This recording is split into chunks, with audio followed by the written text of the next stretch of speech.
जमीन के सीने में कैद 33 इंसान, अंधेरा, भूख और मौत का खौफ, मगर एक उम्मीद जो कभी नहीं मरी। यह कहानी है हौसले, सब्र और एक मौजज़े की, जो आपको आखिर तक देखने पर मजबूर कर देगी।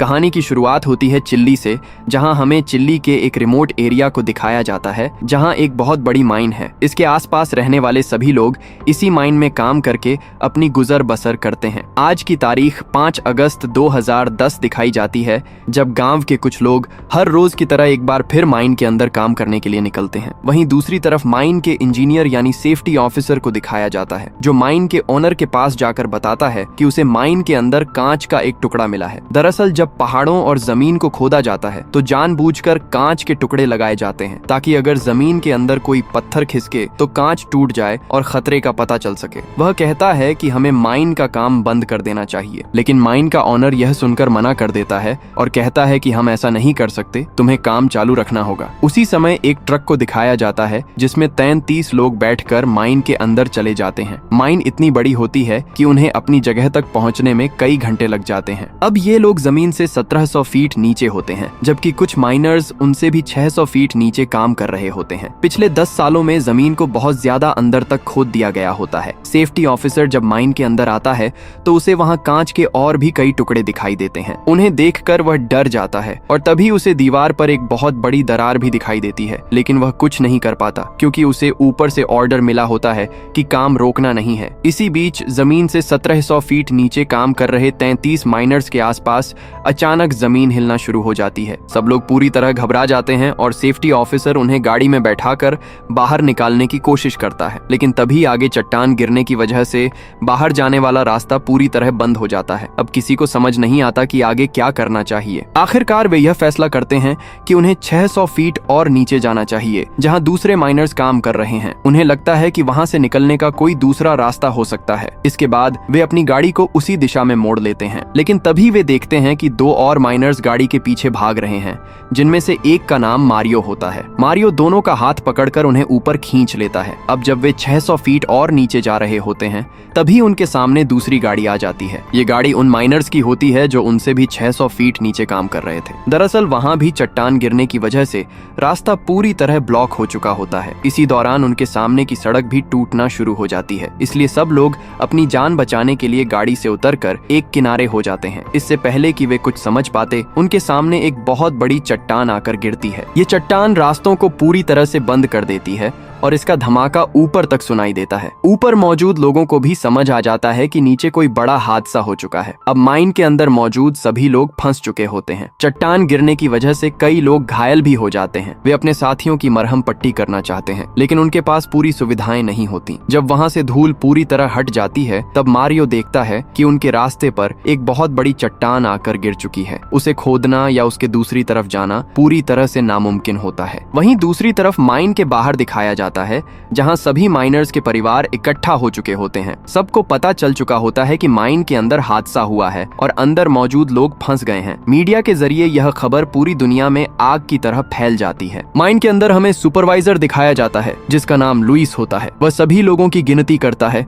और पता चलता है कि वहां कुल 33 लोग मौजूद हैं। वहां एक रिफ्यूजी एरिया भी होता है, जो ऐसी आपातकालीन स्थिति के लिए बनाया गया होता है। लेकिन लुइस बताता है कि उस रिफ्यूजी एरिया में सिर्फ 30 लोग ही जा सकते हैं, जबकि वे 33 लोग हैं। तब मारियो कहता है कि वहाँ चिमनियां भी बनी हुई हैं। अगर वे चाहें तो चिमनियों के जरिए बाहर जा सकते हैं, क्योंकि वहाँ सीढ़ियां होंगी। इसी वजह से सुपरवाइजर लुइस अपने साथ 29 लोगों को लेकर रिफ्यूजी एरिया की तरफ निकल पड़ता है। वहीं मारियो अपने साथ 2 लोगों को लेकर चिमनी की तरफ निकल पड़ता है और जल्दी ही तीनों चिमनियों तक पहुंच जाते हैं। मारियो चिमनी की सीढ़ियों से ऊपर चढ़ने की कोशिश करता है, लेकिन थोड़ा ऊपर जाते ही वह देखता है कि आगे सीढ़ियां मौजूद ही नहीं है। दरअसल भूकंप के झटकों की वजह से सीढ़ियां पूरी तरह टूट चुकी होती हैं। अब तीनों के तीनों वहां पूरी तरह हताश हो जाते हैं। दूसरी तरफ 30 लोग रिफ्यूजी एरिया तक पहुंच जाते हैं, जहां वे देखते हैं कि उनके लिए खाने की सप्लाई बहुत कम है और दवाइयों की भी भारी कमी है। कुछ देर बाद मारियो भी अपने साथियों के साथ उसी रिफ्यूजी एरिया में पहुंच जाता है। किसी को भी नहीं पता होता कि उन्हें बचाने कोई आएगा या नहीं,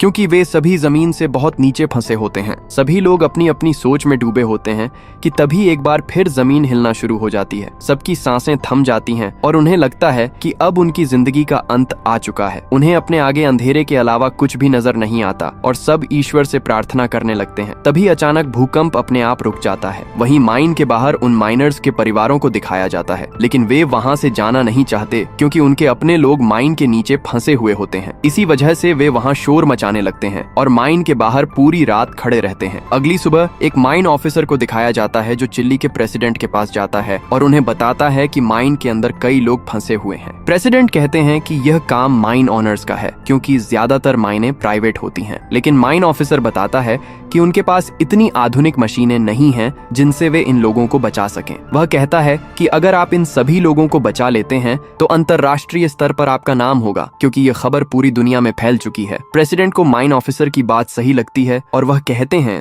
कि उन्हें बचाने के लिए जो भी करना पड़े किया जाए। अगली सुबह दिखाया जाता है कि माइन ऑफिसर उस माइन के बाहर पहुंच जाता है जिसके अंदर 33 लोग फंसे हुए होते हैं। वहां वह सभी माइनर्स के परिवार वालों को भरोसा दिलाता है कि वह उन सभी को जरूर बचा लेंगे। अब वह माइन के ओनर के पास अंदर जाता है और उनसे कहता है कि हमें उन 33 लोगों को बचाना होगा, लेकिन माइन का ओनर कहता है कि ऐसा नहीं हो सकता, अंदर बहुत बड़ा हादसा हुआ है और उसे नहीं लगता कि अंदर कोई भी जिंदा होगा। वह कहता है कि जिस गहराई पर वे लोग काम कर रहे थे वहां तक पहुंचना पूरी तरह नामुमकिन है। वैसे भी वहां सिर्फ 3 दिनों का ही खाना मौजूद है और हमें वहां तक पहुंचने में कई महीने लग जाएंगे। अगर हम किसी तरह पहुंच भी गए तो तब तक वे सभी भूख से मर चुके होंगे। अब मिनिस्टर ऑफ माइन यानी माइन ऑफिसर को भी लगने लगता है कि माइन ओनर जो कह रहा है वह सही है। वह बाहर आकर लाउडस्पीकर पर सबको बताता है कि हम इस ऑपरेशन को शुरू नहीं कर सकते क्योंकि अंदर कोई भी जिंदा नहीं होगा। तभी एक महिला जिसका भाई माइन के नीचे फंसा होता है गुस्से में उस ऑफिसर को जोरदार थप्पड़ मार देती है। उसे अब भी पूरा यकीन होता है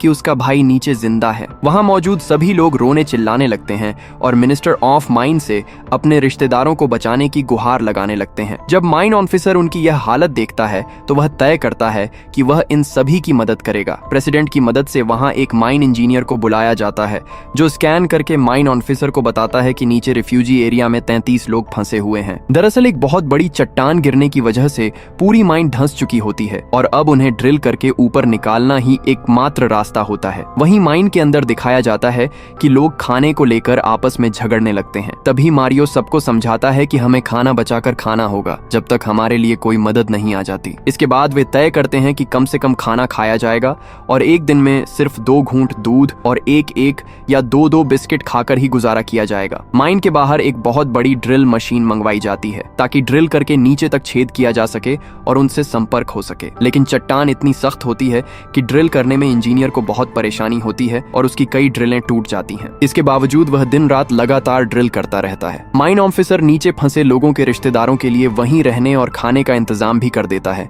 क्योंकि उनमें से कोई भी अपने घर वापस जाना नहीं चाहता। वहीं रिफ्यूजी एरिया में जब उन 33 लोगों को ड्रिल की आवाज सुनाई देती है तो वे सभी खुश हो जाते हैं और उनके अंदर बचने की एक उम्मीद जाग उठती है। धीरे धीरे समय बीतता है और अब उन्हें 12 दिन हो चुके होते हैं। 12 दिनों से लगातार ड्रिलिंग चल रही होती है और आखिरकार ड्रिल उस गहराई तक पहुंच जाती है जहां रिफ्यूजी एरिया होता है। लेकिन इन 33 लोगों की किस्मत साथ नहीं देती क्योंकि ड्रिल मशीन ने जहां छेद किया होता है वह उस जगह से 12 मीटर दूर होता है जहां तक वे पहुंच ही नहीं सकते। यानी इतने दिनों की पूरी मेहनत बेकार हो जाती है। इसी बीच उनका खाना लगभग पूरी तरह खत्म हो चुका होता है और अब उनके पास सिर्फ 1 दिन का खाना बचता है। उधर इंजीनियर भी हार मान लेता है और कहता है कि चट्टान बहुत मजबूत है और अब दोबारा ड्रिल करना संभव नहीं है। माइन मिनिस्टर उसे समझाने की कोशिश करता है कि नीचे फंसे लोगों के परिवार बाहर इंतजार कर रहे हैं और उन्हें हमसे बहुत उम्मीदें हैं, लेकिन इंजीनियर कोई जवाब नहीं देता और वहां से चला जाता है। रात को वही इंजीनियर फिर माइन मिनिस्टर के पास आता है और कहता है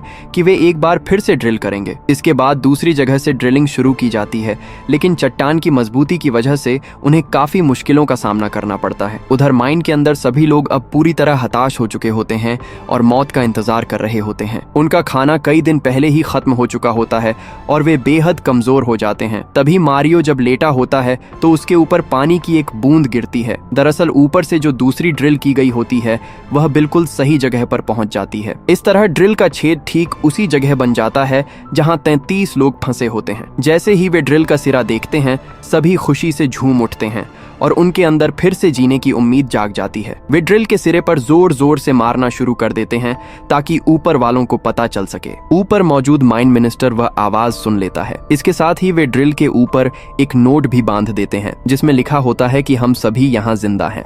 जब ड्रिल की रॉड को ऊपर खींचा जाता है और वह नोट पढ़ा जाता है तो सभी खुशी से भावुक हो जाते हैं। माइन के बाहर मौजूद उनके सभी रिश्तेदारों की आंखों में आंसू आ जाते हैं क्योंकि वे भी लगभग उम्मीद खो चुके होते हैं। अब उन्हें पूरा भरोसा हो जाता है कि उनके अपने लोग बचा लिए जाएंगे। ये खबर मीडिया के जरिए पूरी दुनिया में फैल जाती है और अलग अलग देशों से लोग उनकी मदद के लिए पहुंचने लगते हैं। नासा उनकी मदद के लिए एक खास ट्यूब भेजती है जिसके जरिए नीचे फंसे लोगों तक खाना, पानी और जरूरी सामान पहुंचाया जाता है। साथ ही उन्हें वीडियो कॉल के जरिए भी कनेक्ट किया जाता है और उन 33 लोगों से बात की जाती है। उन्हें विश्वास दिलाया जाता है कि इस बार आने वाला क्रिसमस वे अपने परिवार वालों के साथ मनाएंगे। यह सुनकर सभी बहुत खुश हो जाते हैं और उनके अंदर नई उम्मीद पैदा हो जाती है। अब ऊपर मौजूद इंजीनियर उन 33 लोगों को बाहर निकालने के लिए 3 अलग अलग प्लान बनाता है ताकि अगर 1 या 2 प्लान फेल हो जाएं तो तीसरे प्लान से उन्हें बचाया जा सके। रेस्क्यू का काम शुरू किया जाता है लेकिन जल्दी ही प्लान 1 और प्लान 2 पूरी तरह फेल हो जाते हैं। अब उनके पास सिर्फ प्लान 3 ही बचता है जिसमें उन्हें काफी मुश्किलों का सामना करना पड़ता है। इसके बावजूद इंजीनियर हार नहीं मानता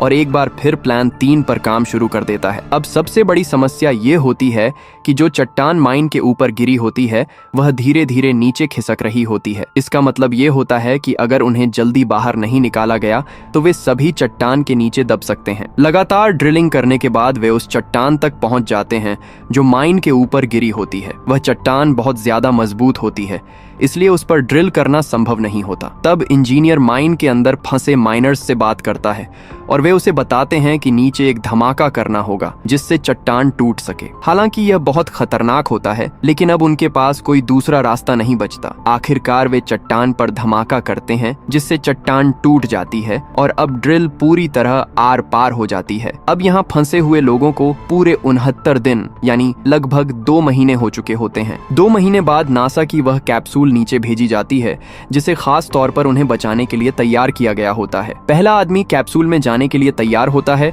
और जाने से पहले वह बहुत भावुक हो जाता है क्योंकि उसने अपनी जिंदगी के 69 दिन वहां बिताए होते हैं और उसके साथ ही अब भी नीचे होते हैं। इसके बाद उसे कैप्सूल में बैठाकर ऊपर खींचा जाता है लेकिन रास्ते में अचानक कैप्सूल रुक जाता है। इससे कैप्सूल के अंदर उस माइनर को सांस लेने में काफी दिक्कत होती है। फिर एक बार कैप्सूल को थोड़ा नीचे करके दोबारा ऊपर खींचा जाता है और आखिरकार वह आदमी बाहर आ जाता है। इसके बाद अगले 24 घंटों में एक एक करके सभी लोगों को सुरक्षित बाहर निकाल लिया जाता है। इस तरह उन 33 लोगों को बचा लिया जाता है जिन्होंने जीने की सारी उम्मीद लगभग खो दी थी। मौत को इतने करीब से देखने के बाद उन्हें जिंदगी की असली कीमत समझ में आ जाती है। उन्हें एहसास होता है कि खाने की क्या अहमियत होती है, अपने लोगों की क्या कीमत होती है और जिंदगी का वह तोहफा कितना कीमती है जो ईश्वर ने हमें दिया है। ये सिखाता है कि हमें जिंदगी में हर पल को जीना चाहिए, न कि सिर्फ भाग दौड़ भरी जिंदगी में लगे रहना चाहिए। हालांकि कुछ लोग भाग दौड़ में बहुत कुछ हासिल कर लेते हैं लेकिन वे असली मायने में जिंदगी जीना भूल जाते हैं। तो यह थी एक सच्ची कहानी और दर्शकों, इसी के साथ आज की कहानी यहीं खत्म होती है। मिलते हैं एक नई वीडियो के साथ।